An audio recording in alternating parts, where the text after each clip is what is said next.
So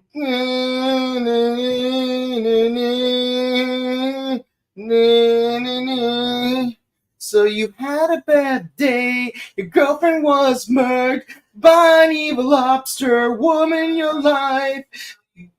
Hope everything's all great. Hello, everyone. Welcome to the what's it called? Rider Time Archive. It is one hectic weekend, one thing after another. Steve is clearly having issues with the internet, but it looks like he's back, so that's great. I have no idea what happened. It just kind of like went. Yeah. The reception in the early 2000s sucked.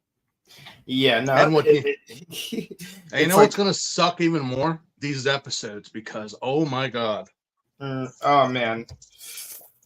Single tier. Well, I'm Mike and that's Steve, and we're here to discuss Kamen Rider 5's episodes 42 through 46. And I think everything in the thumbnail pretty much speaks for itself right here. I mean, just what on earth? I mean, that's the thing. What happened last week? We were left on a cliffhanger as to what is going to happen, and for someone who has done theater, looked into shows and how they make movies, plots, and story building, I was like, "There's two ways this can go. One, they escape and they go on for like at least a couple more episodes until something happens, or the disaster." The climbing action and the falling action are right around the corner, and god damn it if it was not that. Because no, you're right. It's like, because you're just like, please, no, please, damn it. Powder keg, man. Powder keg. Especially for me. I'm like, really? Yeah, and as a reminder, yes, we only have just less than a week left before Power Morphicon. Just 5 more days. Can you believe it? 5 more days. I already have like more so everything ready. It's just the debate of like, when should I get there? How much money am I going to spend? Or how much money do I bring, Grand old times everywhere. We get to see everyone that we have not seen in a year or talk to online. We also might get to meet some of you guys. So please come up and say hi to us if you do. Absolutely. Don't worry. We're not one of those other Toko divas that are like, be gone. Do not confront me. No, please come up and spaz out, nerd out with us, because that's what we're all about. No gatekeeping here. No gatekeeping. Yeah, no. I love how like I had sciatica in the last Morphicon, and I still like powered through that. And then when we were all goofing off, like I did like a flying kick, did like a couple of feet across, and I was like, sciatic kick. I remember. Well, was it? Yeah, it was the last PMC. I did both Onk and Akira Data from Kamen Rider Oz. And nice. I had people just freaking the fuck out because I actually had the milk canister for Date. Yeah. I needed that canister. I even got featured in one of the YouTuber Este. ESTA. He does a lot of Power Ranger stuff, and some people were just like recently were like, that was you, right? It was me. By all means, we're all friends here, we're all chill here. Come up and say hi to us, hang out. Yeah, no, for me, like I love like geeking out with other people and also seeing a lot of the cosplayers. I think the craziest cosplay I've ever had in any convention was Garu from Uchu Sentai Q Ranger. Like I had like the full like wolf head with the jacket and the drop crotch pants. Yeah. So that was like really fun, man. What else? What are some other fun memories? I have to say, some of the fondest memories was from PMC 2018. I have to say, two of my three best memories from that convention actually involved the cast of Jungle Fury. I'm glad I'm going to be able to see. Actually, the third memory involved a cast member of Ninja Storm. So I'm glad I'm going to be able to see all three of those people this weekend. Well, literally the entire cast of Jungle Fury, along with Mystic Force, is no, more or less. Yeah, no, because originally the entire living cast of Mystic Force was going to show up, except for Chip, but then Maddie canceled. Which is very rare that Madison, the actress, the person who played Madison, actually ever goes to these conventions. So it's very I think the only other instance she came was literally the very first Morphicon, which I'd never been to. Yeah, no, it's one of those things that I'm just like, when you look up a lot of Rangers or like their history of if they do conventions, she is very, very rare to find, or like, who knows why she doesn't or she does. I don't know. Maybe. Yeah. Like I know Richard Brancantino went to several conventions. I think the first one he was at was 2014. And then his co-star who played Vita started showing up in 2018. I don't know if she came in 2022. But as far as Jungle Fury, it's like pretty much everyone except for Casey's going there. I don't know what Jason Smith is up to. Really? So we're also getting Violet Wolf is going to be there. Yeah, he was actually recently announced. Dave De La Tour is definitely coming, along with Nikolai Nikolaev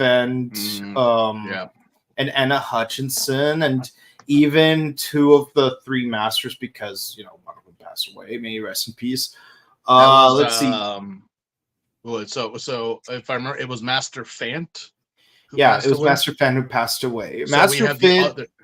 Master Finn and Swoop are definitely going to be there. And as you guys know, we did interview Master Finn earlier on our channel. Bede Skinner's going to be there, who played Daishi. Well, he didn't play Daishi. He played Jared. But Jeff Dolan, who did the voice of Daishi, is also going to be there. Yeah.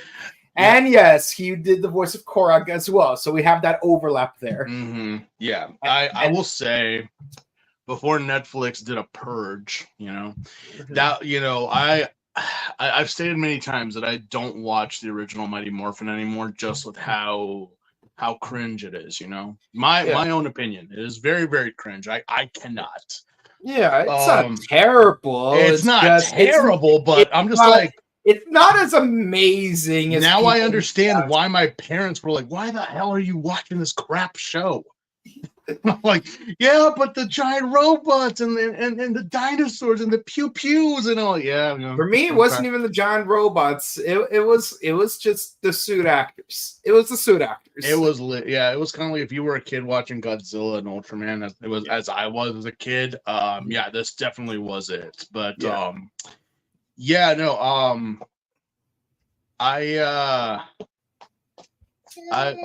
yes. What? One moment, please. I'll go into. Go be with Daddy. All right, I'm doing a show right now. Okay. My nephew. Everyone. Say hello. Say hello. Yeah. Yeah, be careful. He might petrify a person with blue flames. You get him the ice cream that he wants. As I was saying, love you, Papa.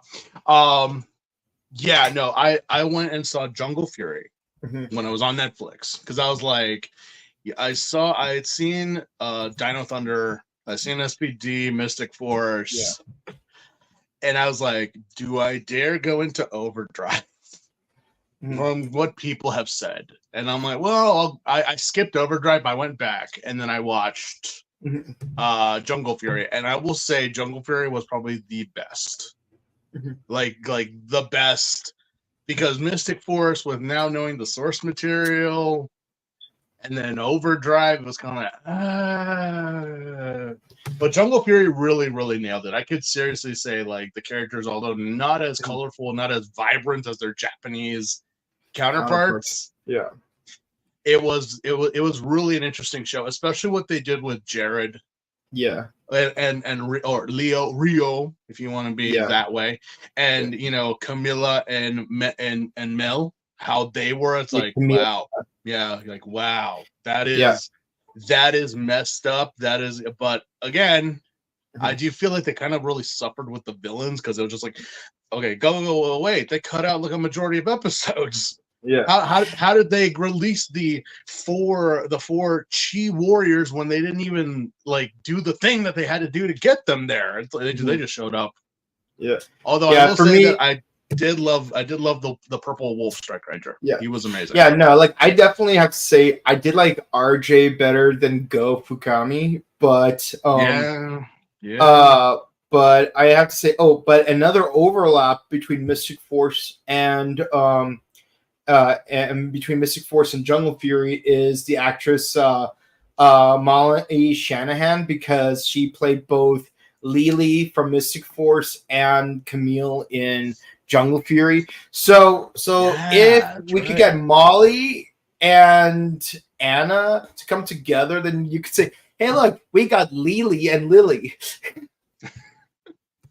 We haven't had a fun duo like that since last year when we had Katrina and Katrina from Ninja Storm. And it gets even funnier. They're not just Katrina and Katrina. They're Katrina Marie and Katrina Marie.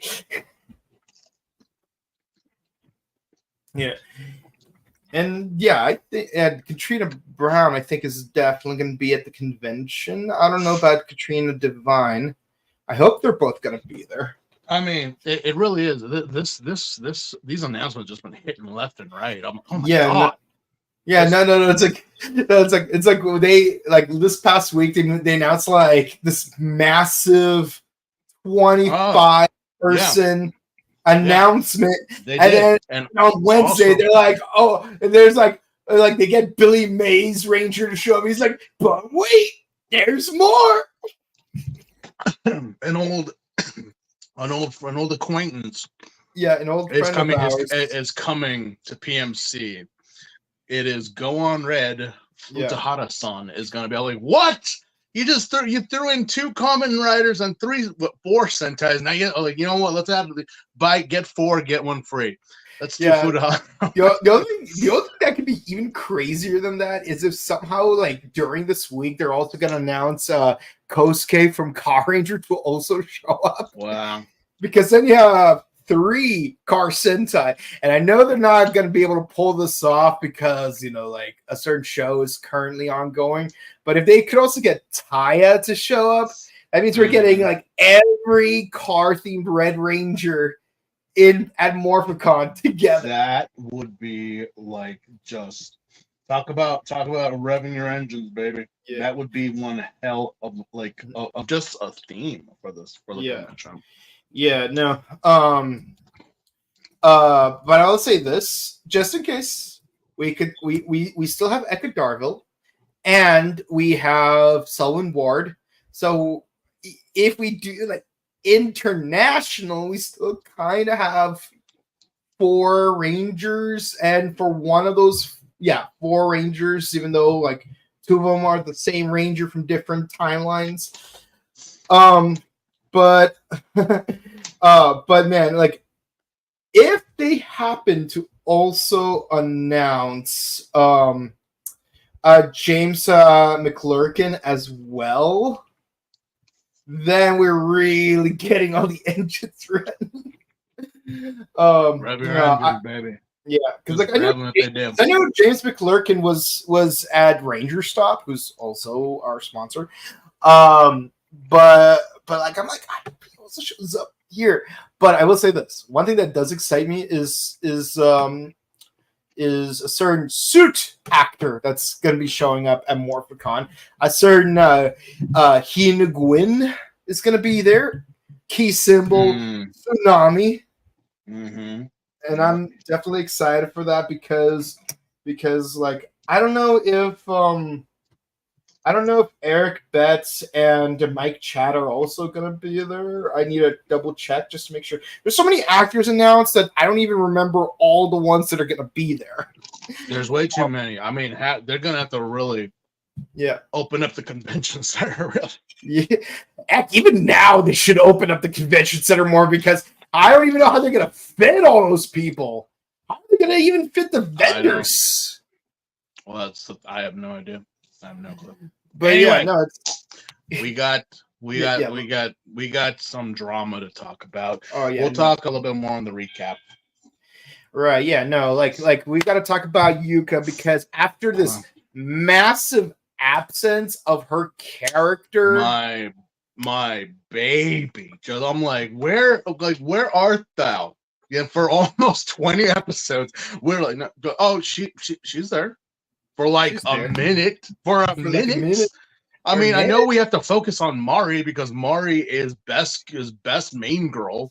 Where it's like, yeah, not to mention Misato just happens to be in Mari's airtime. Have you noticed that?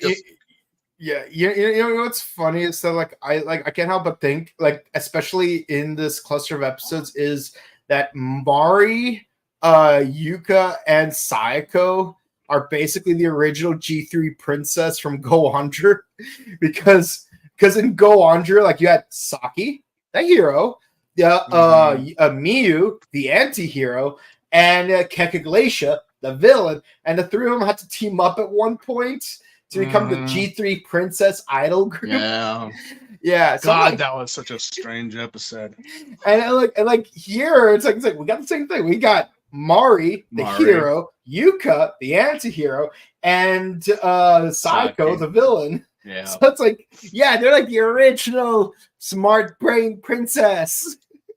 If they only could team up, but that will not happen in this show. But I do get the comparison because it's although, well, if you know about Kaguraisha, but I don't think Miss Sayako is anything like that. She is just mainly a model / actress. Yeah, no. But she's got those scary dommy eyes. She's got them dommy mommy eyes. So let's just leave it at that. Yeah, but especially the way she cleans out Takuma's ears. Yeah, that was. And of course, just how just direct and forward she has gotten in these past episodes. Yeah, especially with Takumi, where she basically tried to essay him. Let's be honest. I like so younger men. Excuse me. Well, excuse me. What? Excuse me? What? But yeah, so episode 42 we're on, right? Yeah. Okay. Yeah. So Sayako, where we last left her, she was surrounded by the Popo. And she's about to do that thing that she always does when she's under duress. Yeah, Yuka. Yes. That's where we left off, and we're like, oh man, she's about to wipe them all out. But apparently, they have riot shields, and riot shields are strong enough to take the impact of the Gale crane wings. They just get knocked back, and she just runs. As everyone else does, because I'm like, yeah, they're the police. Also, I want to know, where did we establish that humans or the police know what orphanox are? I think it's I want to say it's that guy. Dude. Yeah, I want to say it's that guy. Yeah, that one dude who was basically the human villain from Agito. Yeah, but now he's a human villain in Fies. Because I said, wait a minute, how does the police know about it? They showed up with riot gear and AK-47s and gas guns, and they're just like, it's like if they knew. It's like, wait, you guys haven't known Jack. You haven't done shit for the past. Yeah, we still don't know what happened to those two guys that died in that elementary school. Yeah, we don't know what happened to them. They just did, and it's just like, okay, but the cops are just like, oh, now they're aware. Now they're like, what? And I'm like, then you would know that your guns don't do shit to them. But regardless, I'm like, yeah, so Yuka gets away as she does, but I'm guessing she's just like, no, I feel bad. I feel horrible, and she just gives herself over to the popo. Just gives Yeah, herself up. that's basically the gist of the episode. Like she just turns herself into the Mm. popo, while Masato basically like can gaslights Mari into thinking she's a racist. Oh, yeah. What the? Where do you get this, Misato? I swear to God, every episode you're just like you are more of an asshole. You are just like it's like what if we humans and Orphanox get along? Can you though? I am just like it's like you know we almost became Orphanox when we literally died, but we were all failed experiments. You sure we're not Orphanox? Yeah, because like otherwise we would have become Orphanox when Sawada became an Orphanox. Oh, that's like I know. Pardon me. Not how it works. I have Orphanox friends, but at the same time, I'm glad I'm not an Orphanox. It's like, yeah, be glad you're not an Orphanox. I have certain friends of that class, and they're pretty awesome. I'm like, Mari, you're not helping. I'm like, I have Orphanox friends. I'm like. Which is ironic, because like Masato's the type of guy that would make it like a racial slur against Orphanox, but then say, "Oh, but I have Orphanox friends," even though he acts like a total dick to all the Orphanox characters. No, he does. Yeah. So like you can't even call yourself like a friend, even by tokens. No, you are literal trash, and let us leave it at that. You are just garbage. Even though it basically makes you worse than Uncle Ruckus. I will say this in his like to counteract him. He wants to say, like can we be friends with Orphanoxes, or I'm friends with no, you know what, dude? You're the offspring of one. You literal pig.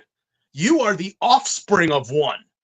And you're slandering them and calling them monsters and blah, blah, blah, only to realize, are you telling me that there's Orphanox in my bloodline? Oh, yeah. Very much. Well, to be fair, Goat Daddy's not their biological dad. But... No, but you know what I mean, though. You know exactly what I mean. Yeah. But still, it's like, you keep calling him daddy. You keep calling, so that's your daddy. So still, I'm like, I don't like these people, but my daddy is one. So shut your mouth. Yeah, he's basically worse than Uncle Ruckus, because at least Uncle Ruckus was true to who he was and did not go back. I know that's BS to say. And he was actually friends with the people he was raised against. He never folded, even though he would come over to dinner, have adventures with them, blah, blah, blah. He was still talking about them pretty little white children to them all the time. Yeah. And like, blah, blah, blah, to Reagan's Vegas. I'd rather go to Whitehead. Okay, but that's not. That is not Misato. Misato just is trash. That is 100% who he is.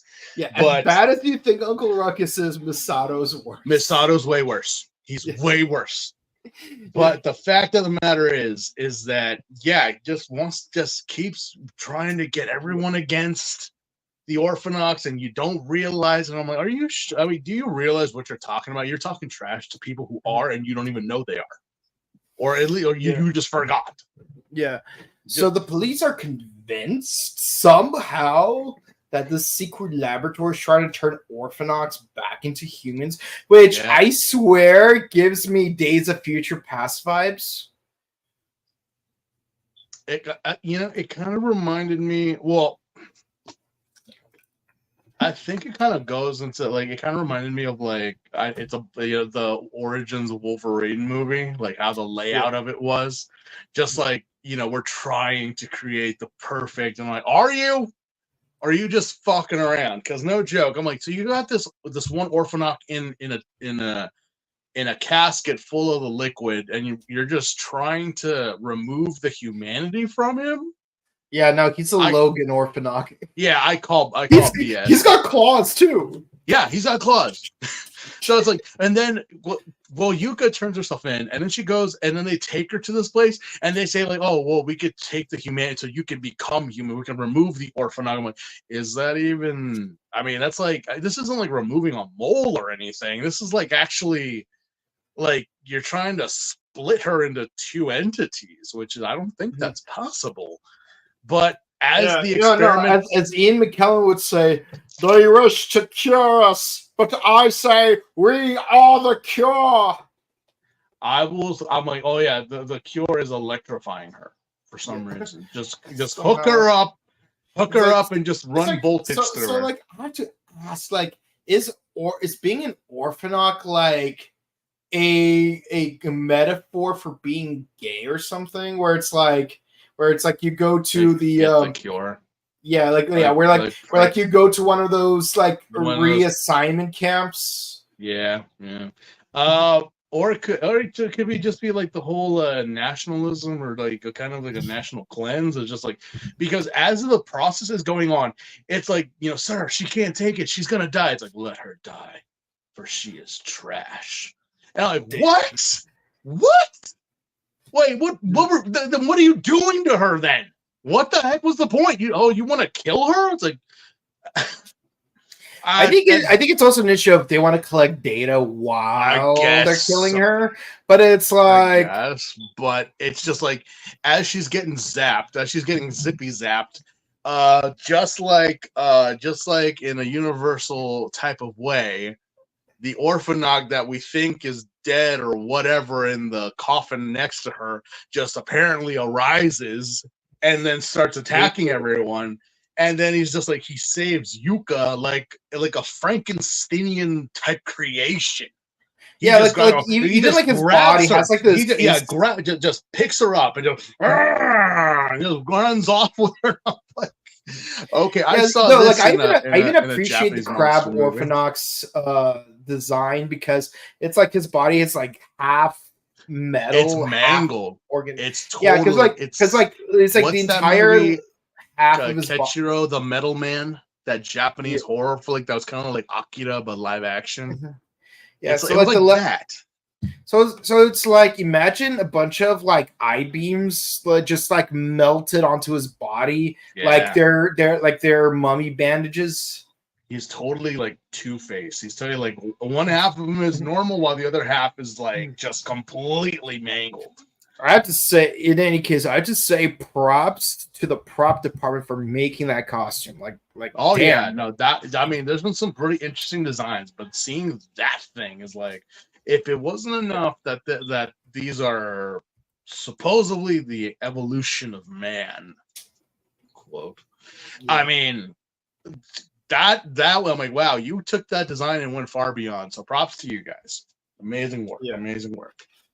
Yeah, no, and of course, like the one cop dude really who's been there since the beginning, like he has like lunch with Takumi and Kiba. He's like, I swear I did not try to hurt one. I did not hit her. I did not do it. This is BS. I did not hit her. I did not. Oh, hi, Kiba. But then, but then it's like he gets a call. It's like, hey guys, orphanoc activity. You guys should go after it. It's like, oh yeah, and they do reveal that the two of them are in fact orphanocs. But it's like. But like, it's like, we're cool though. We're cool though. Like, like we're cool, It's like you've never met a real orphanoc in person, so it's like, how would you know that we're all bad? Like, it's like, they're like trying to do a Daryl Davis routine, but of course they have to run off to like rescue Yuka, and of course at first like Kaiza and Delta are like on the scene like fighting the crab dude. But then, like, Takumi, like, rescues him because, like, he recognizes that he was trying to rescue Yuka. Mm-hmm. And so, like, Kiba runs off with her. But, of course, that also means that Kiba is, like, totally pissed. And he has to fight the cops. While Takumi is left having to fight against the other two riders. Yeah, again, this show has more rider fighting than I think Ryuki did. Yeah, more rider infighting. Yeah. But moving on to the next episode. Yeah, it's like Kusaka is just enjoying this because he's like, see, Takumi's an orphanoc, and he just rescued another Orphanoch from us. Like, we, the three of us, we are supposed to have the belts. The three of us are supposed to destroy all Orphanochs indiscriminately. How can we do that when you are siding with your Orphanoch buddies? And I'm like, Kusaka, shut the heck up. Like, seriously. Just shut up, Masato, for God's sake, before I punch you in your freaking face. Yeah. Yeah. And again, we're not hating on the actor. We love the actor. The actor is amazing. He's an amazing actor, but it's like the way he portrays, because he portrays Masato, it is just like, oh.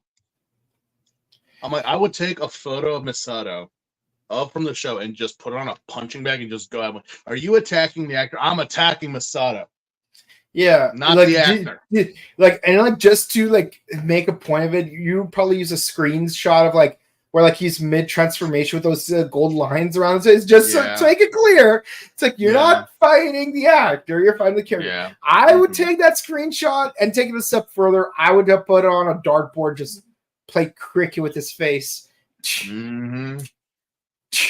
Yeah, it's like stand by, Lucifer Hammer. Just start going at it. Oh, Crimson Crash. Yeah, no, but freaking hell, like oh man, but yeah, no, and of course, long-haired dude starts questioning the cop dude, Samotas. It's like he's a hypocrite. He says he's a good guy, but he's going against what we consider to be good.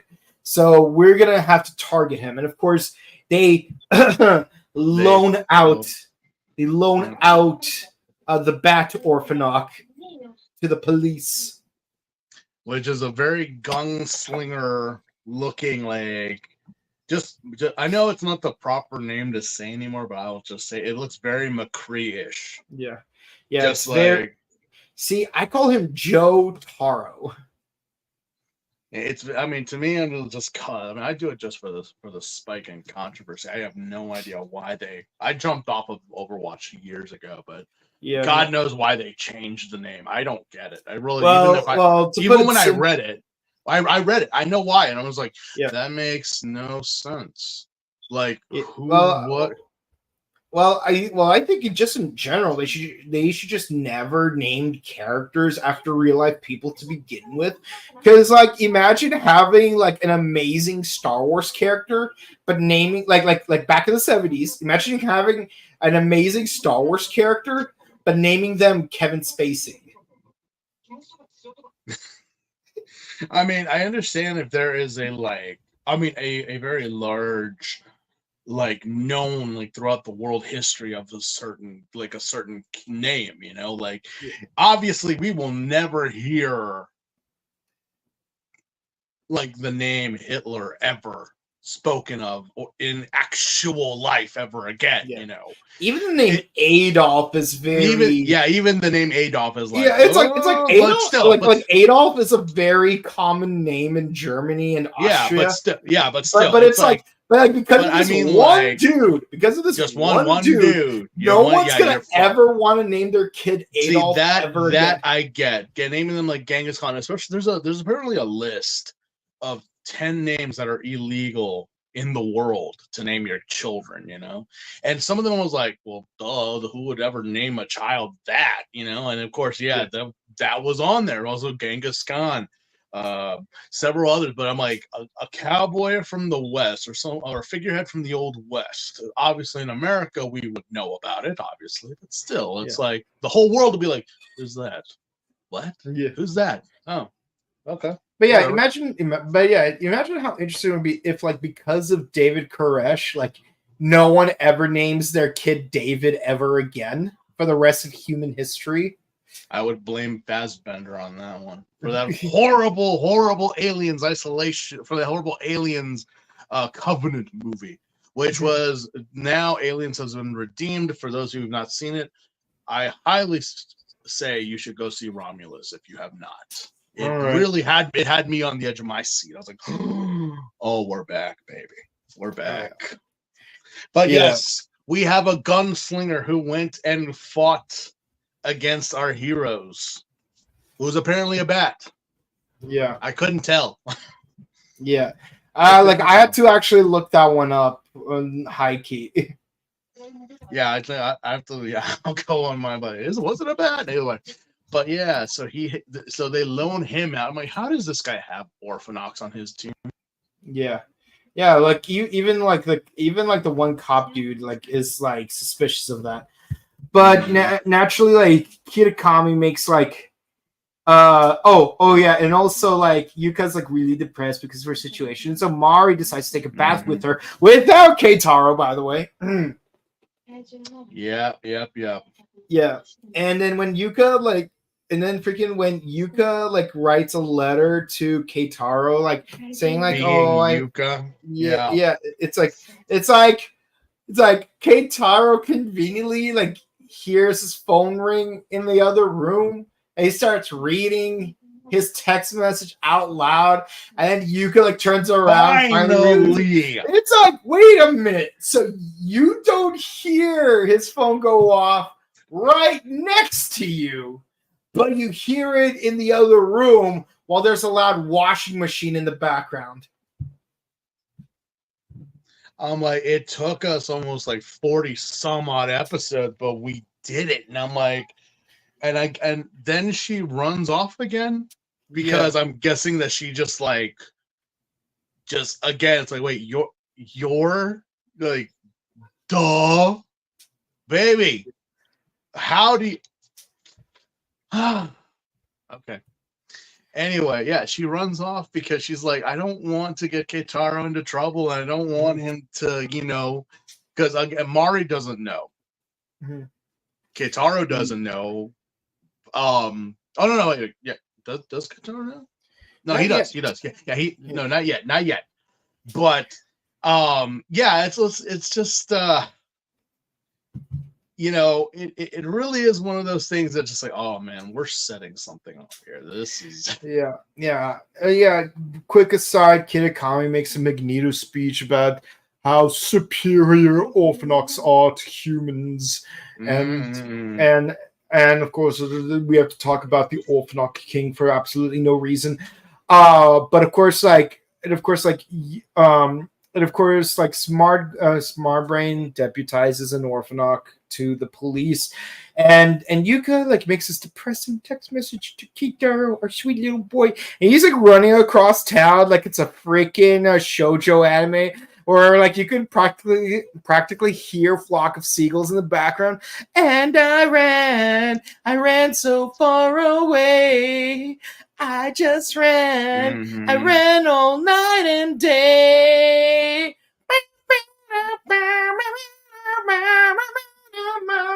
Yeah, it's like I see ein Luftballons in on a tree.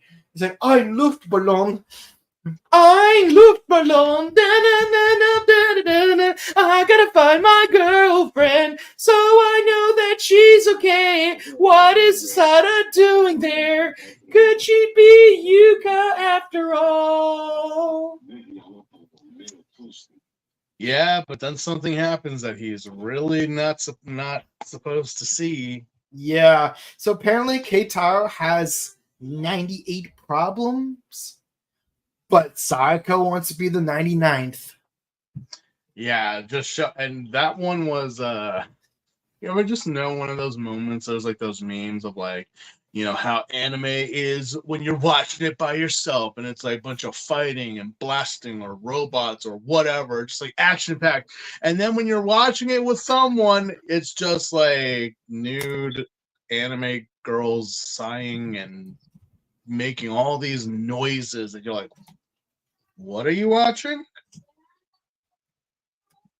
And I'm just like, yeah, this fight between Sayako and Yuka was like, everyone's like, what are you watching over there, dude? And it's just like, it's two demon girls fighting in like, they're just kicking each other's asses right now. Because I was like, if I did not tell you what that was, you would have been like, what is that? What are you watching? Should you have your headphones on?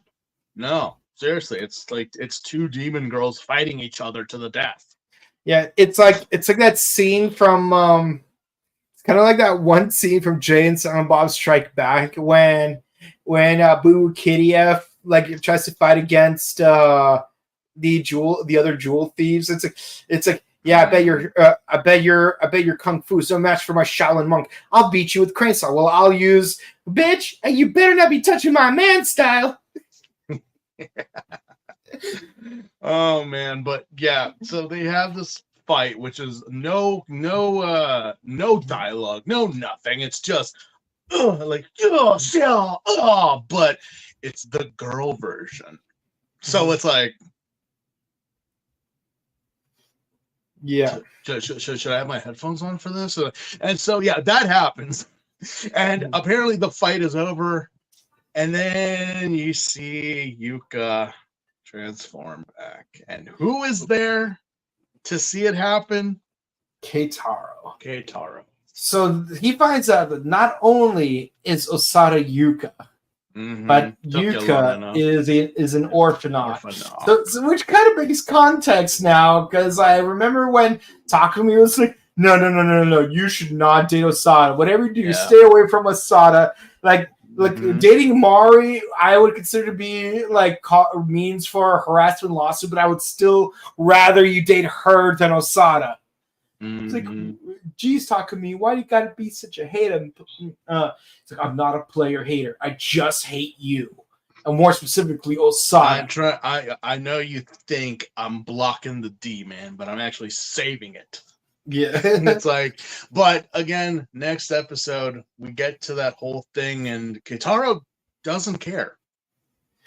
He loves Yuka for Yuka. He loves her for who she is, and it's sweet. It's kind of like, oh fuck, god damn it, you're setting something up, aren't you? Okay, cue the intro. And then it's I also have you ever, I don't know if anyone has noticed this, but in the intro, you know that sequence when Mari's cutting his hair and he walks like he's walking, they show the same scenes every time except for one large chunk that passes by, which kind of sums up the episode. It's like the great parts are basically the past, like Mari's flashbacks, which are the same like every time, but then the colored segments in between them are like scenes from this week's episode. Yeah, and it's like, and then you see like I'm like, no, they see I understand why someone's told me, I'm like, pay attention to that, but you're not gonna like what you say. It's someone said like they give some spoilers in that quick like 5 seconds, and they did. They totally did. I was like, wait, what? And I'm like, you know what's funny? Like, I remember when I was talking to a bunch of people at an anime community, and like someone like who's never seen JoJo before asked like, what's the best JoJo opening? Because they're the kind of people that want to watch the openings first before actually like watching the anime, and I tell them I was like when I was younger. At the time, my most favorite opening was Great Days. Partly because of the units version where you got the singers from like every theme song up to that point like collaborating on the opening, and like this other dude's like, no, you mustn't let him watch Great Days. Why? Because it has spoilers. I'm like, every JoJo opening has spoilers. Well, I mean, all 6 of them. Here's the thing: if you're watching, I know some people are like, "No, you have to watch first JoJo to understand Jonathan, to understand Josuke, or whoever." Like, you know what? You don't. Okay, I do get it. Like the first 3 kind of like went, but then after that, it's like, no. I mean, you don't really. And also, it's like, if you do watch with Jotaro, it's its own story. Obviously, you're like, whoa, who the hell is this old guy? Well, each part is mostly self-contained. Yeah, so it's like nothing was referenced until like, oh yeah, that. But it's like the only thing. It's like the only thing you need to know about JoJo up to like if you're watching Diamonds Unbreakable first. The only thing you really need to know from prior episodes is that there was a dude named Dio who was a bad guy in the past, and there's an evil witch working for him, and that's pretty much it. That's all you need to know. Yeah, very much. Very much, yeah. Yeah, that's pretty much it. Like, well, what is a stand? Well, they explain what a stand is in the first episode. Who's this Jotaro dude? He will explain it to you in the first 2 episodes. Who's Joseph? Well, they'll explain it to you in the 14th episode. You don't have to know anything about him fighting cars or Empress. You just have to know that this old dude was previously doing adventures with Jotaro, who by that point is a mainstay character. He's the Black Tommy Oliver of JoJo. You know, and Tommy became the Black Ranger, and he was mentoring. Yeah, But yeah, that's basically it. Like, but yeah. But I will say, going back to what we were talking about, yeah. So, God, this is the episode that I didn't want to talk about. Because even the beginning of the next episode is just really hard. Yeah. But yeah, no, after like a fight sequence with the police, Kiba's really starting to question his Charles Xavier position. It's like, I don't know if I can like humans anymore, man. And then Takuya's like, what are you talking about, dude? You're the one who always wanted humans and orthodox to get along. Like, what are you talking about? And of course, And of course, like when it's revealed that Keitaro and Yuka are kind of dating, what's really interesting is that Takumi, of all people, is actually supportive of Keitaro dating Yuka, by like slamming his head into the trunk of a tree. Yeah, but he's doing it like endearingly. It's like I guess give the man a concussion, why don't you? But okay. Meanwhile, Kiba's like, you guys are worlds apart. It'll never work out. You guys should not be dating. Yeah, that's the thing that kind of got me. I'm like, wait a minute, you're always about like you don't care, like you should, but now and you've never had a problem dating Mari. They were never together. They were never a thing. Even though everyone's like shipping them, and I guess they've been on dates though. Yeah. But it's also kind of the same thing. Like I was kind of like waiting for Kaido to say something because again, we have not mentioned Kaido in any of this. But he's kind of just there, and he got mad at Yuka for turning herself into the cops. But now it's kind of like, are you gonna pull the bullshit of like now that she's interested in Keitaro, you're gonna start going after her? Which he doesn't. He's still like obsessing over the kid. Mm-hmm. Yeah, you know. Yeah. Oh, and by the way, Shuji and Rina actually started volunteering at the orphanage. Yeah, when did that happen? They just mentioned it like offhandedly, and then there they were, and Misato's there like telling Shuji's like, I want to fight Kitakami because he's the one that killed all of us. Technically, like it's true because even though Armadillo Dude also killed you guys, he is already dead. He's already gone, so. Thanks to Takumi, by the way. Yeah. Never said thank you. Never said thank you. But you got. I was like, don't you guys know that? Well, like I guess that's why everyone kind of trusts Takumi in a way. But I'm like, why the hell are you listening to Misato? You guys already know this. You guys already know what happened. But I don't know. Right. But and of course the two of them are getting their butts kicked. No question about it. But here's the meat and potatoes of this. Yuka and Keitaro are being very cutesy wootsy with each other, like blowing each other's thumbs when they get burned. And Mari's like very approving of it, but it's like they finally agree to go on a date, which is cute. But here's the thing, here's the problem though. First of all, Kaido grabs a child like he's a hair guy from Yu-Gi-Oh! My child grabbing classes were worth every penny. And Yuka wants to go on a date with Keitaro, but then she gets ambushed by the police. Well, she along with Takumi and Kiba. Yeah, but they just get assaulted by the cops, like a bunch of hoods. They're like, bro, I've seen this before. It's a goddamn ambush. I'm like, Yeah. well, what? And then like and they try to help Yuka escape because like she needs to have her happily ever She needs after. to get her date. She needs to get there because like Tara's waiting for her. Yeah, and of course, wait, and then while Yuka's waiting, who should show up but Psycho? Yeah, and let me tell you, Psycho is a real psycho, and Oh, the way she just like the way she shows up, in her Orphanok form, like she's a weeping angel, like you know how like far away, yeah, like weeping angel, and then as soon as you blink, go, yeah, like yeah. That's how much of a jump Psycho did. Yeah, well, there's a reason why she's unlucky, Clover. Also, whatever happened to the 3 lives? Was that just Mr. J? Yeah, that's a good question. Like, does only What? Mr. J have 3 lives? And Yeah, why? because I was just like, wait a minute. I thought that's why the Lucky Clover, whatever. Like, oh no, they're just strong. They're like the best of the best. I'm like, so the 3 lives that meant no. I mean, no, that's the thing that just Mr. J has. Just like how Kitakami is like the only one who has that instant Thanos. Yeah. Yeah. But yeah, no, Psycho just goes at it, and you don't even see it happen on screen. No. Like you just see. We didn't see a body. You see Yuka just lying down near a tree, and she's sending one last text message to Keitaro, and then we just see a breeze blowing a bunch of feathers.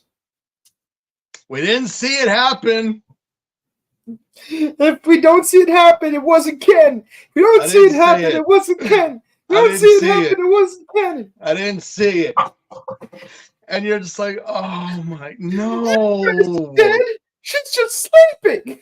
No. She'll come back. She was finally happy. She finally saw the light. She finally was like, no more fuckboys. I'm going to date me the dorky dweeb who does laundry. And we're going to live happily and, all this stuff and blah, blah, blah.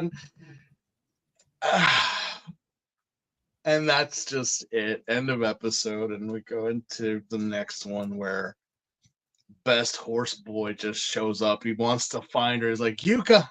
And he just finds the tree with all the feathers scattered about in her cell phone on the floor. Yeah. And he has this. And Takumi sees it first. Yeah. No. Kiba sees it first. Yeah, Kiba sees it. But then he's met with a mysterious person that tells him to follow him.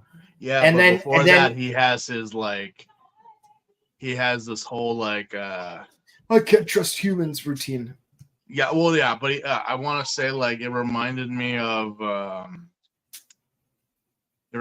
that scene in the movie 300. Do you remember where what the general or the second in command, his son, he sees his son and he calls to him, and then some mysterious rider just comes in and whacks his head off right in front of him.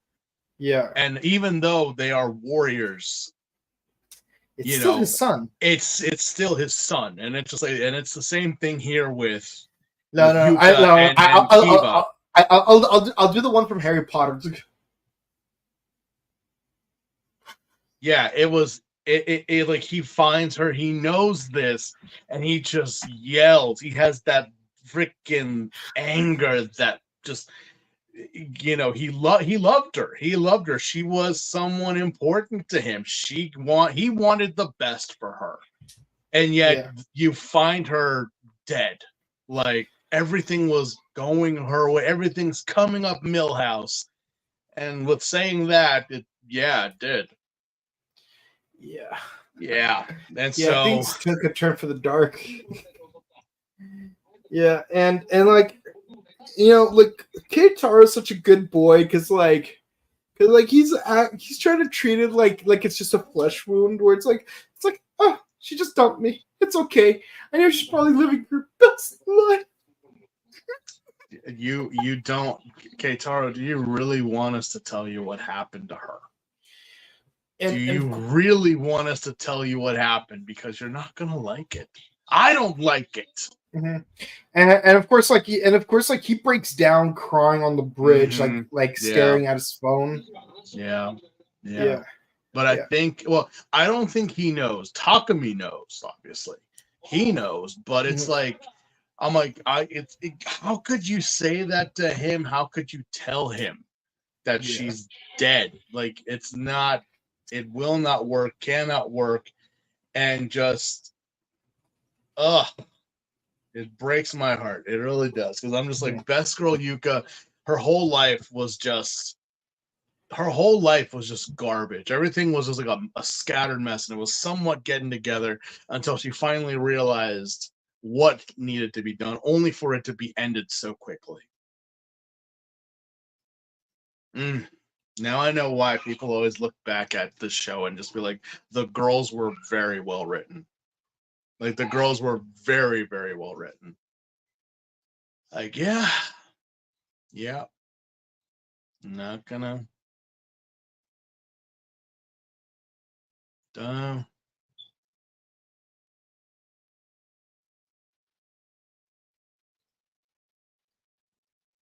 Michael, you gone silent.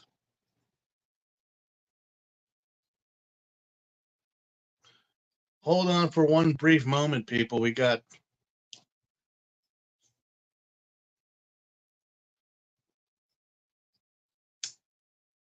little technical difficulties. Our apologies. So, how's everyone doing? I'm hoping you're all good. Uh oh, he's back. How's that? Mm-hmm. Still. Mm-hmm. Did you mute your mic? There we go. All right. Yep. Yeah. No, it's like now there's like a bit of a, and then the USB kind of like unplugged itself. So it's like Mm. StreamYard is very sensitive with the whole with audio video, where it's like if some USB port just unplugs itself that involves with audio input or output, it just goes completely mute. And even if you plug it back in and go to the settings and to re-enter the correct output and input, it still won't work unless you like exit out and come back inside. I don't know why StreamYard does it. You Don't know. know. But we're Uh, back. yeah, but we're back, and Keitaro is like just breaking down. Like props to the actor. He's really good at masking his denial and then embracing his sadness. So Yeah, nice. he doesn't know, but I don't think we have. I don't think we have the stones to tell him what happened. I think he kind of knows, but he doesn't want to believe it. Mm. Like I'm pretty sure he Loki kind of knows that she didn't actually just run away from him. She actually died. It's just like he needed Good. a bit of time to like put two and two together. Mm-hmm. Yeah, But but also let us also, I mean, to get away from a sad moment, but we'll come back and mourn. Let us also put a little view on this kid Keitaro has with him. you Kaido and Keitaro Yeah, and yeah, yeah, yeah. Shuji and but Yeah. by the way, real quick, last episode we see Phi's blaster form for the first time since probably it first debuted because like I'm trying to think back in the last couple of episodes, when was the You last never time he used it. actually? Yeah, it's like what? Never used it. I'm like, out of all these battles, like you introduced it like almost 10 episodes ago, and you have not used it. This is the first time in 10 episodes that you have used it. I would imagine this would have been now the default transformation going forward, but now, Yeah. like it Yeah, just, no, see with Kiva, the reason why Emperor was the default is because the costume is just generally easier to wear. yeah, and I did read the construction, the schematics, and how they built the thing, and I was Yeah. like, you do know that they make PCV like chain mail and like chains on suits now, right? You don't have to put actual chains on the suit, and especially how much it weighed. But yeah, no. So Yeah. this kid, what is this kid? Mhm. Because Kaido just takes him for a walk, and we see And like its shadows just like flash. becoming We like see a flash giants. of light, and then the shadow just goes from itty to very large. And I'm just, and Yeah, then we it's see like like a it's like Blake Foster's shadow. yeah. It just goes from a small kid to a large man, and I'm like, Yeah. and then the whole time that he's with Kaido, he's just like, whatever, like, okay, moody kid, fine. And then you see the shadow again, and then it's looking at Keitaro like, okay, is this the kid or is this something else? Is this like a stance? Is he gonna? Is he about to do something crazy here? No. But then he wakes up and Keitaro can't find him. No one can find him because he just, well, I don't know, decided to walk off somewhere, the dumb kid. And he bumps into these people that apparently the shadow manifests itself and becomes an actual man. Yep. He's an actual man, and he's just like, he's talking to these two guys, and he's just like, you guys are orphanox, aren't you? And he's like, and they don't say anything, but they're just like, oh, blah blah. And then it's like, next thing you know, hand lasers, just finger lasers, like master hand level finger lasers, and they kill one of the dudes, and I guess he burns, but he turns into ice. He like freezes in place, while the other dude, who is the Bat Orphanoch, comes back and gets in his BMW, tries to run the kid over with Kaido there. And also, this is the first time in a very, very long time that we have seen Kaido transform into an Orphanoch form. Right. We have not seen that since. Who knows? Since the bunny dude. Yeah. God almighty. Yeah, he's just been. Oh my wow, we're really just busting out everything now. So what is this kid? Who is this kid? Like, so he's an Orphanoch? Was he the reason why those buildings caught on fire? What's going on here? What is this? What is this brat? Who is he? I don't know. We haven't gotten there yet.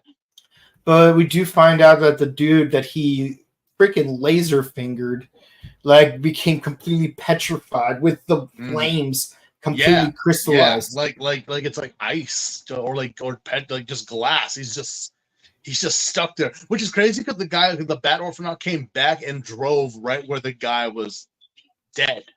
So did you run his ass over, or what have you? Yeah.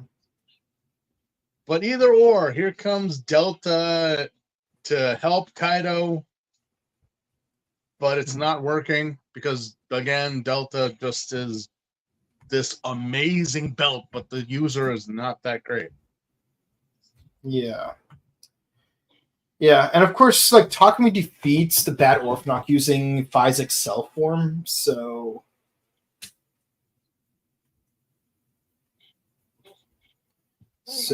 yeah. So it's like he doesn't even use Phi's blaster just to defeat him. No, like, what is up with that? Yeah, I don't get it. This is supposed to be his final form, and he never ever uses it. Never. So I don't know. But apparently Takumi finds that some place was attacked by an Orphanoch, like some office or hospital. Yeah. And then everyone dies. Yeah, it was the crab dude. Oh, is that? Oh, was that the same spot? I didn't know. Yeah, wait. It was the same spot. Yeah. Yeah, is it the same? So it's all. Yeah, because remember, Kitakami wants this dude dead because he sends him information that prove that. So all this takes place like within like an hour or so. So Yuka dying, her getting captured, her getting zapped. It all takes place like within an hour of it all. Not unless like that delay where humans. Like you know how humans get killed by Orphanochs and like it's like a delayed reaction. Yeah, but they were all still laying there. Yeah, it's like unless the delayed reaction was like really long. Yeah, but it's also kind of like the dude who, like the long-haired dude for the police or whomever, the human bad guy. It's like we all know he was the reason why Yuka's dead. We all know that he was the reason why all this is going down. And guess who is? Of course, he's running away because what happened? Because again, he got pretty messed up as well. Guess who is there to meet him? Because he's running like a little bitch. He's just driving away. He's like, no, I have to get away. I have to get. But guess who's right down the street? Every rose has its thorns, just like every day has its night. Yeah, but it ain't the rose. 'Tis a horse. 'Tis a horse. Yeah. And oh my God, is this going to be well deserved, in my opinion?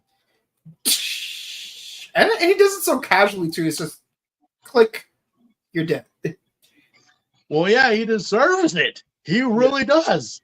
Yeah, and the dude's like, you'll soon find out why I'm laughing. Because humans will prevail in the end. I'm like, shut up, Trask. Shut up. Yeah. But, yeah. Yeah, no, this kid is creepy, though. Like, freaking, what the heck? I as I said, I don't hate kids. I don't dislike kids. But when you see kids in these types of situations, you know something is up. This kid is not here to be the comic relief or to identify with children. No. This little spawn of Satan is something else. He's not 666. He's 3 9s. Yeah, but thank God he's this dude is gone. Like the Trask dude, because yeah. Which I'm like, I kind of wonder, did the kid and the Trask guy were they aware of each other? I don't know. It kind of makes me seem like they did, because it's like, because again, he showed up the minute that all those buildings started catching on, and then he mentioned the kid.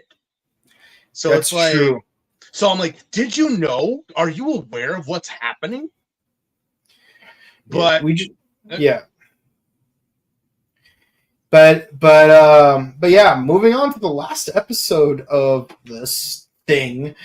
Like he, after defeating Trask, like it is revealed that the dude that was with him earlier was actually the dude that was with him was actually Daddy. Yeah. And of course, like, he just walks off with Daddy. Meanwhile, Kiba and meanwhile, you know, like, you got Kusaka and Shuji both fighting Dragon Orphanog in this episode 45, and they get rescued by Daddy. Yeah. So like, they know that that Daddy's still alive. They just don't know what's going on there. Okay, so getting into this, Kiba just walk off with Daddy, and yes, he does. And like, so everyone finally finds Taro, and he's just like, and like, they're at Kiba's house. It's like, yeah, no, we'll take care of the kid. Yeah, after all, we run the orphanage now. It's like, hey, Kaido, maybe you should help out. Yeah, as long as you can stay in for free as long as, like, you do some of the chores. He's like, oh man, I don't do chores, dude. Like, I just as long as there's food, I'm just gonna stick around, bum it out. And this kid needs me anyways. So they just Uncle Phil him out of the house. Like, just yeah. But also, I know that this is one we did not. So apparently the president of Smart Brain, who was it? It was Task Dude, or someone sent him information about what happened in the experiments, and he is not happy about this. Yeah, that's why he sent out Lucky Clover to take out Trask. Yeah, he is not happy. Whatever it was, which they vaguely say what it is, he's just like, he full on like Orphanog glove and just destroyed his computer. I mean, you can put two and two together that it is the cure. Yeah, no, I was just like, yeah. They wish to cure us, but I say we are the cure. Yeah, but again, I'm just like, bro, something is up. Something you're not gonna like it, President. You're Yeah, not gonna like it, and that's where but we are what's in this episode. yeah, yeah, and of course we get to see what's it called, a smart brain laboratory where it's revealed to him that like this dude was petrified. So this could only mean that this is the work of the Orphanaut King. King. We mentioned King before, but like, what's going on here? What is this king that you King, speak yeah, of?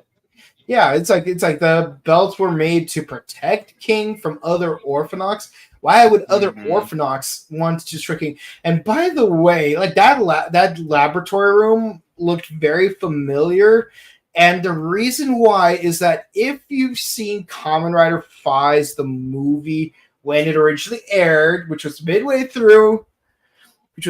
through like the series, because again it used to be like it would start airing in January, February, so the summer film would be around somewhere between episodes 25 and 37. um yeah, the what's it called, so they reused a set from Paradise Lost in that episode. I recognize Mm. I recognize those white walls and that curvy staircase because it was the setting where like they first Well, revealed.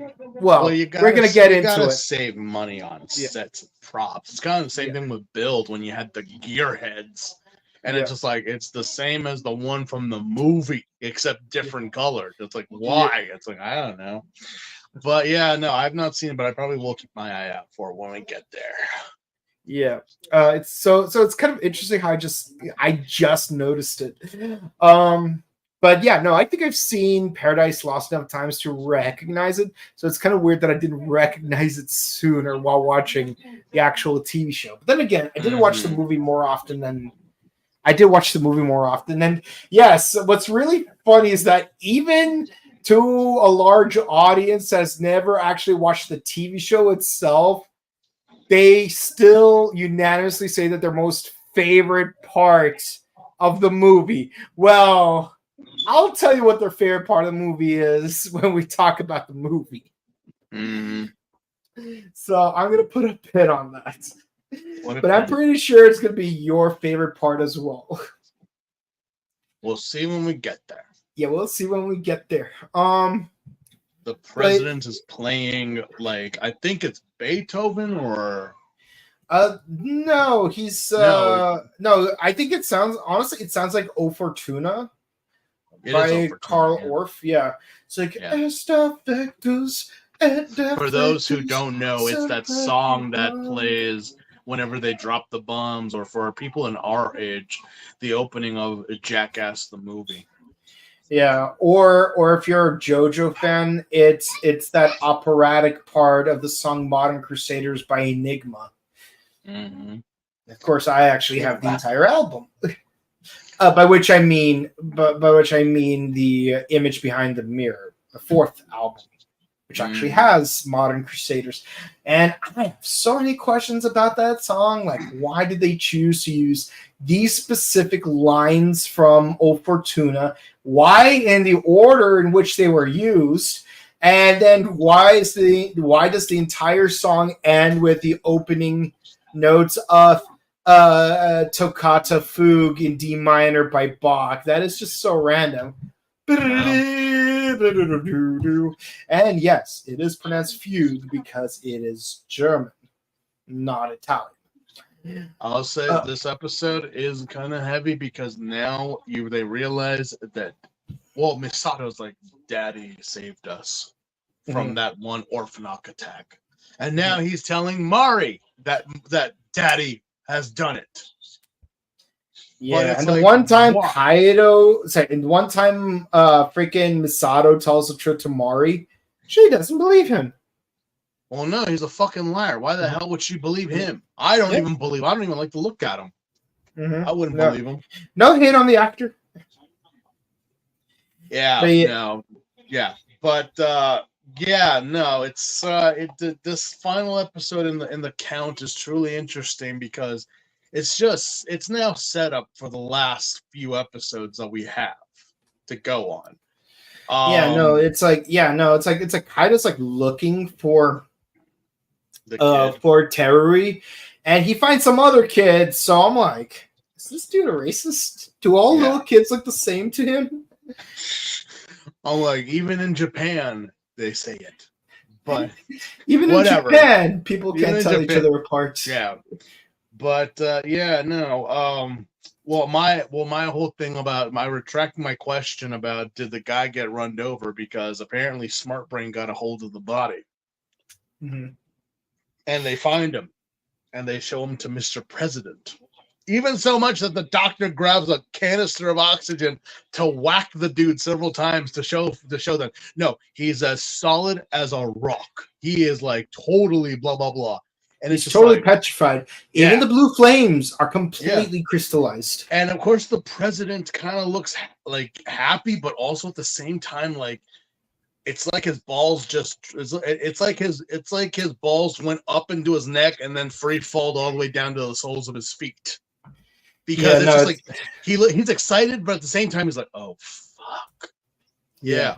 What is it, Mr. President? So he goes to the underground elementary school where he's confronted with Goat Daddy, and they both have a discussion about like, what does it mean that the Orphanoch King is back?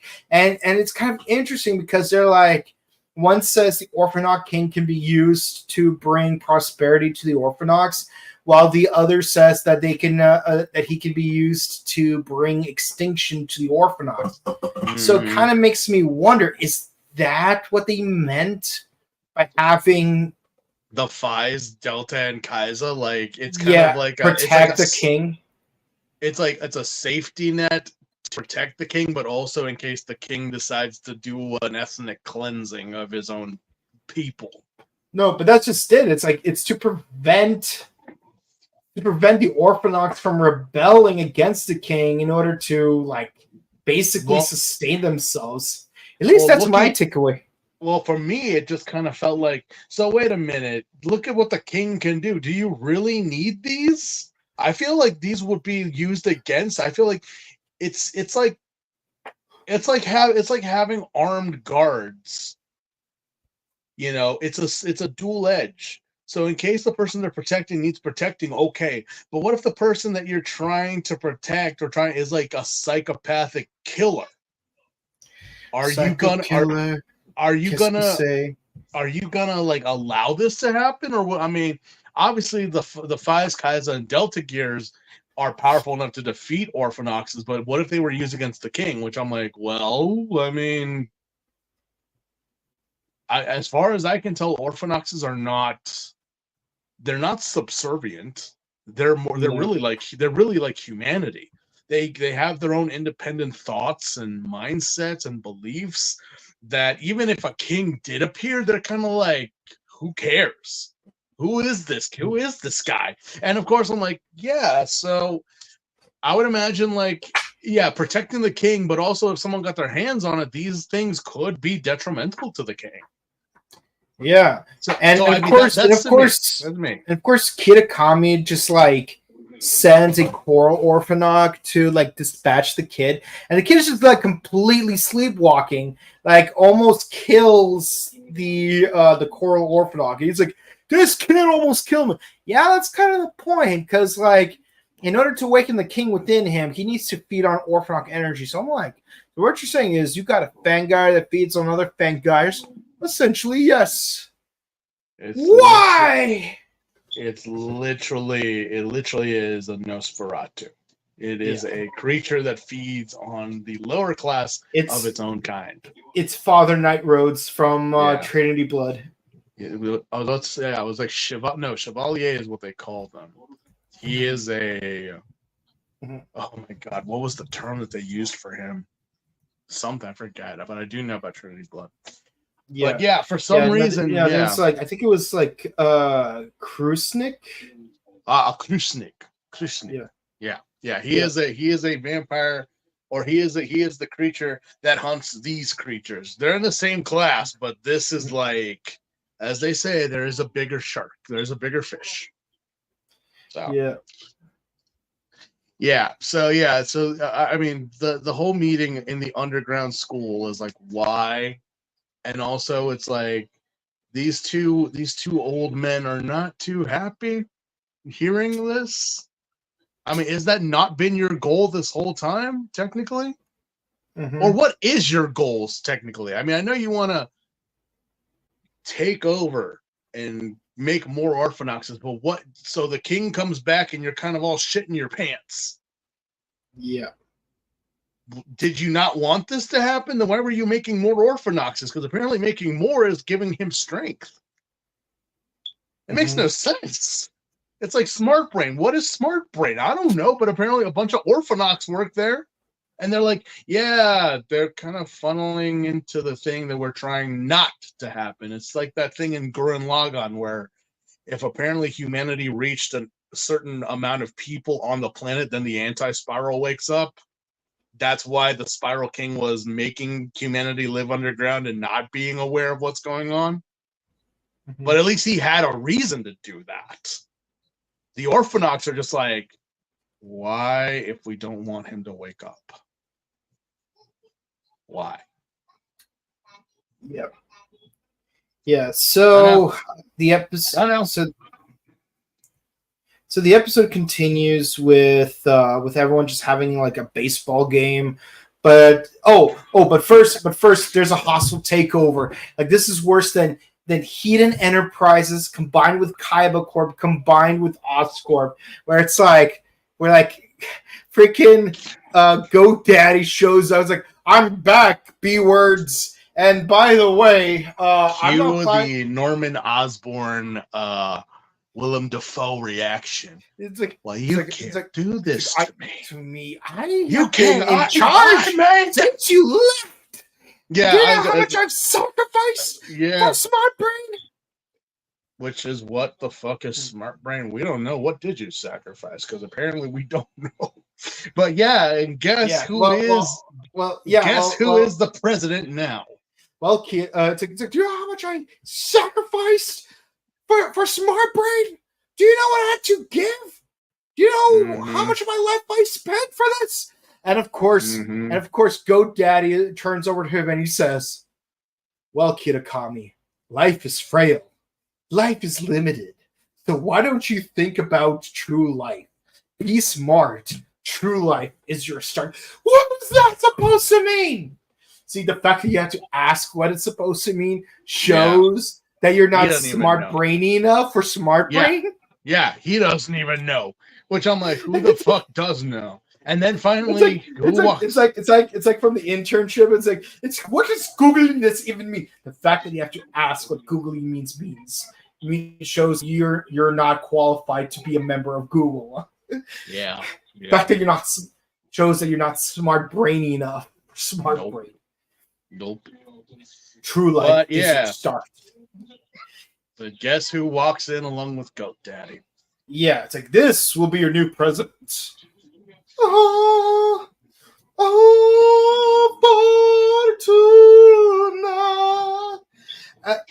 And then like it's freaking Kiba with his hair combed over. What? He's like he tried to pull a full Jim Halpert. He just. I mean, we've seen this boardroom before, right? This boardroom they used in Kiba. Yeah. It's the same one. And in 01. Yeah, it's the same building. They've not redecorated it. I was like, God, you really need to get an interior decorator in here. These wood panels are so 2001. It's already 2024. But the only thing missing there is if Time Fire was in that building when they were filming Kamen Rider Skits. Yeah. No, definitely. But it's like so and like the first thing that Kiba does is curb stomp Smart Lady because no one likes Smart Lady. I don't even know why the heck she was there to begin with. It made no sense. I was like, she's just are you? Yeah, she's the mascot. She's the mascot. And it's amazing how quickly she fucking just started kissing ass the minute he walked in the door. Yeah. Of course, the all first her thing interactions with him have been trash. Like, oh yeah, you're totally like, blah, and then she's like, no, fuck you, blah, blah. But the minute you got Mr. President, get out of my face, bitch. She passive aggressively flirts with Kiba throughout the entire series in what few appearances she has. But of course, like, no one wants her around. Lucky Clover doesn't want her around. No. Random Orphanox don't want her around. Is Kiba, she even an Yuka, Orphanox? Kaido don't want her around. Nobody wants her around. Like, no one likes you. One of the best Kaido moments in the entire franchise was literally in the Hyper Battle video when they're all celebrating that Takumi defeated those Orphanox, and it kind of just like kicks her off to the side like she's Super Hans from Peep Show. It's like see this right here, this area is for the band. This woman, she's dressed like the band, but she's not part of the band. Just letting you all know that. Mm-hmm. Man, I love Peep Show. But the way that Kiba walked in after that long speech from the president, just like, oh fuck, oh man, why don't you just put his teeth on the curb and just put that boot down? Because the minute Kiba walked in, I was like, oh man, here comes. And of course, Kitakami just goes on a bender. He goes nuts. Yeah. Yeah, he goes completely bananas. Just and I love it. Yeah, no, and like it's like, well, everyone's trying to enjoy their vampire baseball game. I'm just kidding. It's just a regular baseball game. They get interrupted by Kitakami, and like he just turns into the Rose Orphanox. It's like, that's it. I'm going out on my own terms. And of course, at first, Shuji and Misato try to fight him off, but then you start to realize Shuji just sucks as a Kamen Rider, because in the entire series up to this point, have you ever seen Shuji ever kick ass as a Delta? No, I mean he's been able to like hold it together until the other one gets there, but after that's like no, he's never had his own episodes. Teruraki from Blazar had more kick-ass moments. Mm-hmm. That's saying something. He only had one episode to himself. But yeah, so yeah, Shuji sucks so horribly that Kitakami just takes his Delta gear and just like turns into Delta. So now you have Delta versus Kaiza, and it goes just about how you expect it to. You got the Jets Slugger versus the Side Basher, and of course like Fives shows up, and they both try to double kick Delta, and that's where the episode ends. Yeah, which now we are down to the final episodes. So prepare yourselves, ladies and gentlemen, because this is truly the end game. Mm-hmm. Yeah.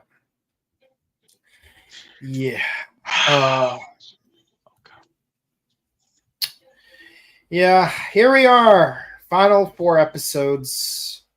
Not much to say here. It is what it is. It is what it is, and god damn it, they're not just pulling everything up right now. They're just like, nope, everyone's getting screwed, everyone's getting messed, everyone's getting fucked. Don't matter. It's like, okay, can we take out Misato? Because if Misato leaves, then I'll be perfectly happy. Yeah, no, Misato is like we said before, he's constantly playing the racist. So like, I really hope that Kiba snaps him out of it. Or he just dies. Either or. I mean, I prefer that he died. Yeah. Mm-hmm. Yeah. But and he's like, it's like, I hate you, Orphanox, and I especially hate you, Orphanox, that try to pretend to be human. Like, we all know you're not human. I'm like, bro, chill. Just chill. God damn it. I know. Like poor Kaido, like he's an idiot, but he's trying to have a redemption arc. he's doing a bad job at it, but at least he's trying. It's like to compare Kaido with Kusaka, like Kaido is Crow Wicked Prayer, while Kusaka is the new Crow remake that's coming out this week. Well, the difference is that as bad as Wicked Prayer is, it at least try to understand the lore of the Crow. I didn't even know it was coming out. That's how much I'm not even worried about it. Anyway, what's next on the agenda? Yeah, that's our scores. Usually the last few episodes are usually the best, and those are the ones that try to.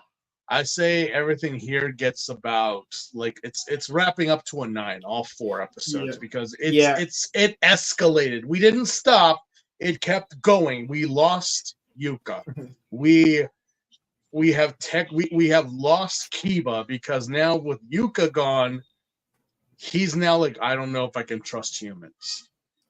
Yeah. Keitaro lost his woman. Goat Daddy has appeared, and now he's given Smart Brain to Kiba. Yeah. Oh yeah. And then in case we haven't made it perfectly clear, yes, it's the same Goat Orphanog from the beginning of the episode that stole the belts in the opening sequence. So yeah, it was Daddy Smart Brain all along. Yeah. Honores Mato Braino, but it is what it is. Yeah. And I have to say one more thing about the very first episode. I want to say one more time, I appreciate how they did not show the theme song on the first episode just so they could misdirect us about the fact that like Kiba is not the main character. Although he technically is. We've been following Kiba's story for so long. Yeah, but it's kind of interesting because he's technically not the protagonist. It's Takumi, but the thing is, it's like it focuses more on Mari and Kiba more than anyone else. But it's crazy that it shows more development on Kiba more than anything, and it's not even separating the words hero and protagonist, because you could have a villain that's the protagonist and the hero is the antagonist, but that's not even the case here, because it's like nope. Kiba exudes main character energy more than Takumi does. Takumi is basically a side character. Yeah. It's not. It's not even like, Sherlock Holmes is the main protagonist, but John Watson is the narrator. It's like John Watson's the one telling the story, but it's from the point of view of the sidekick. The main character is Sherlock Holmes. Like Takumi's is neither Holmes nor Watson. He's literally like Mycroft's assistant. It's not even Mycroft. He's the assistant to Mycroft. Yeah. Like he's that detached from like character development as a protagonist, and yet officially speaking, he is the protagonist. So it's kind of weird. But yeah, no. As far as these episodes go, I have to say 9, 9, 10, 8, 8 because it's getting better. But the best part is Yuka's entire story wrapping up. But it's sad that it did wrap up because she was best girl. Let's see. Yeah. Yeah. So how about you? Like, what score would you give these episodes? Again, I give them all 9s. It all just escalated. It continued to grow. It continued to climb up. And so now it's merely just getting to the climax. All right. So let's move on to the comments. Let us know what you guys thought of these episodes and whatnot. Poor Yuka. You'll be missed. Misato, not so much. Yeah. Unfortunately, Misato is still here. We cry for Yuka as we cried for Kazumi. Heck, I would say we would sooner cry for Mr. J just because Chaco. Yeah, we have shed tears for many characters, Yuka's up there, but if Masato does bite the big one, I think I'm busting out the bubbly for that one. I mean, it's like bring a little bit of the bubbly. Yeah, pretty much. Okay, are y'all excited for Go on Red coming to PMC? Oh, absolutely. I would love to see him again, just as we did at Japan World Heroes. Yeah. Just to Yeah, have it's gonna be harder this time around. Though. Yeah, no. That I was talking to one of my friends who's going, and because he was the handler for Futahara. Yeah. And that's how I was able. But it's like, dude, it is going to be so much more difficult. But either way, I'm like, I don't think he'll remember, but still, if he like, just had a moment just to say hi to him and like, how are you doing? And, he's gotten very big. He's gone to many conventions in America, so people love having him around. And the crazy thing is, because he was on Boom Boomger earlier, you'd think he'd be too busy right now to come back. Yeah, but no, it's he loves it, and he's doing good. And honestly, I remember telling him at J World Heroes was just keep being you, be yourself, because he was kind of like, I interpreted like what was his big struggle in America, and he's like, I don't know, like if me being me like here is acceptable or well, like no, you're fine, just be you, because he really is Solsuke. He really is. Yeah. So it's like, no, be that. It's not a character. That's who you are, man. That's who you are. People and also like keep in mind that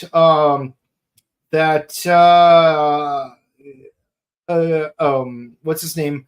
Kane Kosuke and the guy who played Ken Hisatsu, they were both from the United States before they became like Sentai Rangers. Yeah. So, I would love, what it would have been awesome? Maybe they can do it for World Heroes if you get the entire cast of Kaku Ranger because of their 30th.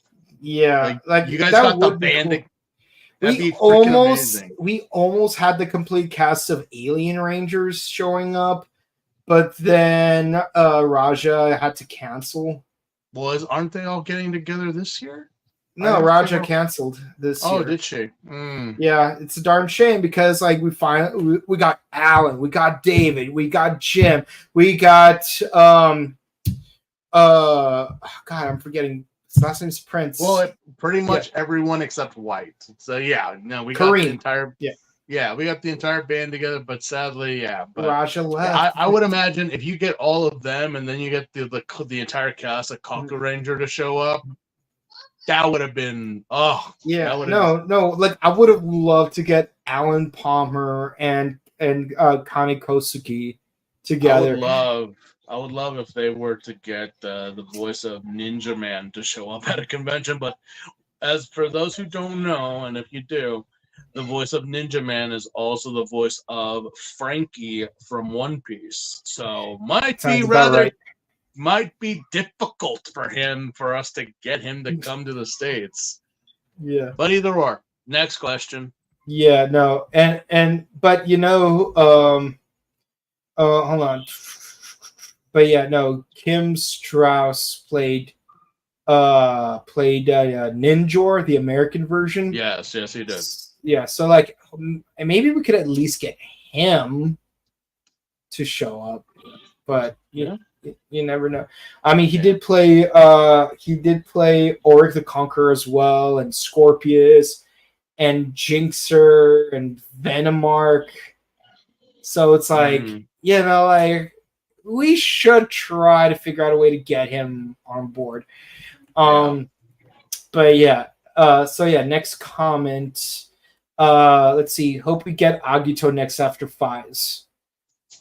We'll see where the wheel lands, honestly. I mean, we got two characters from Fies who were also in Agito.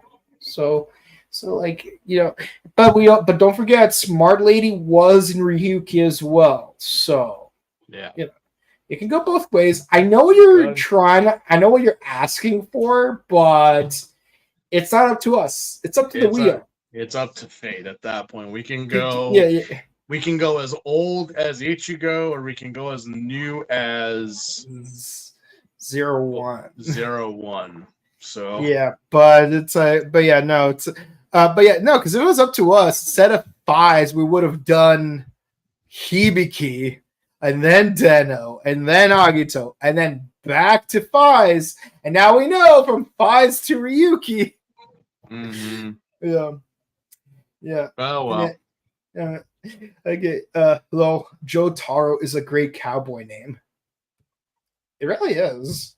It's almost as cool as Cowboy Curtis. Yeah. Yeah.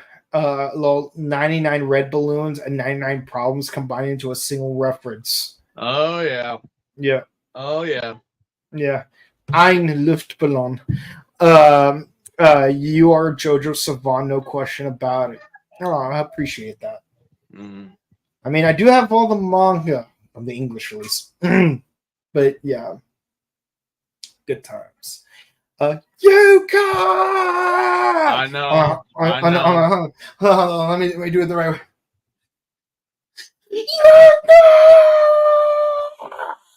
It's like that. It's like that.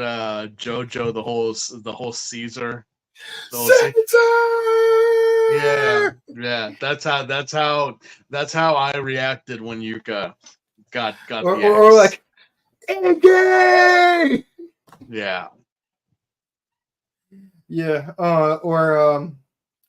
But man, the one that hurt me the most was Foo Fighter, though. Yeah. And that's it for the comments, guys. Thank you guys so much for watching, commenting. Man, we wanted this to be a quick one, but like always, Yeah, we tried. Yeah, we tried. We genuinely try. We're just bad at it. Keeping it short. I mean, but yeah, if you enjoyed, please be sure to comment, like, and subscribe to us on YouTube, Facebook, Twitter, Instagram, ding the bell icon to stay notified of our latest videos, and share our videos because it helps us out with the algorithms. Typically, we do Ultraman arc on Mondays, Kamen Rider Gotcha on Wednesdays, Bakuagi Sentai Boom Boom on Thursdays, and Kamen Rider 5s on Sundays. But next few weeks are going to be very weird because there's only 2 episodes of Gotchard left. So after that, we are going to be moving on to Kamen Rider Gabu. That should be interesting. Yeah, we only have 3 episodes left for 5s because, it's just the last 4 episodes. Paradise Lost, Paradise Regained, and we're good to go. And also because it's Morphicon week, we're not going to be doing podcast on Sunday. Instead, we're gonna try to check our schedules, maybe do it on Tuesday if we can. Or dang, I just realized Friday is gonna be hard as well. Well, actually, technically, we could do Friday morning instead of Friday night, just because Friday Morphicon is open from 2 p.m. for gold members, 3 for silver, 4 for general admission to 8. So that's gonna be a thing. So if we do it on Friday, we're gonna have to do it in the morning. But the best way to know for sure is if you follow us on Instagram, Facebook, and YouTube.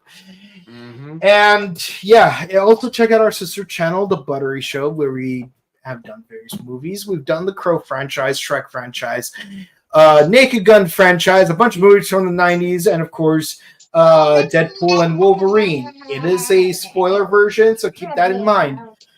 September, we're going to do more movies. 6 films in 1 month. And the theme is awesome films with lackluster sequels. So more like every movie ever made.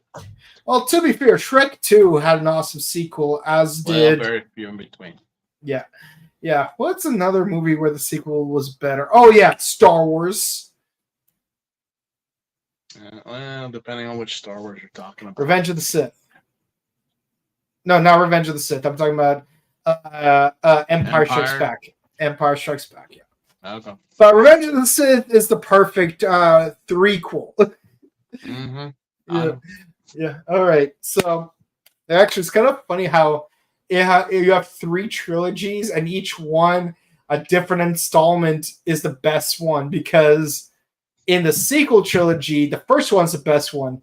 In the original trilogy, the second one's the best one. But in the prequel trilogy, the third one's the best one. Yeah. That's crazy, man. But yeah, and if you want to follow our personal content,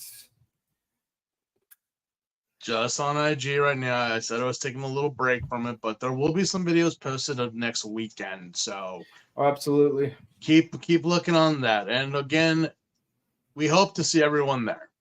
Yep. And also, you can find me on Instagram at Boken_Kabuto and on Twitch at twitch.tv/BokenKabuto. With all that said, guys, thank you guys so much for watching. Hope you're staying safe, staying hydrated, updating emergency kids, hugging your loved ones, enjoying what little is left of the weekend, because we're on our last week before MorphinCon, where you guys can meet us in person. It's going to be at the Pasadena Convention Center, August 23rd through the 25th. A lot of amazing actors are going to be there. We got people from Jungle Fury, Mystic Force, Turbo, Wild Force. What else? We also got people from Three Ninjas, WMAC Masters. The Frank children are going to be there. Yeah. Well, mainly the daughters. The daughters are going to be there. Yeah. We've had several voice actors. Tony Oliver is going to be there. Yeah. Dorothy Fawn is going to be there. Her husband, who was also Agumon in Digimon, and many others. Yeah. Wendy Lee, who was Scorpina. There's that. God Almighty, there's so many people that are going to be at this. I'm scared to look at the map of the convention, because there's so many people. We will not have any moment to breathe. And also remember that Anime Jungle will be selling Tokusatsu related products, as well as Collectibles and Super 7 and all that. Yeah. So yeah, a lot of vendors are sponsoring this event. So they're not sponsoring us, but they are sponsoring the event. And because we're bringing up the event, we're going to mention the sponsors. Mm-hmm. Yeah. All right then. Yeah, all right. With that said, guys, thank you guys so much for watching, and we'll see you again really soon. Goodbye. Night.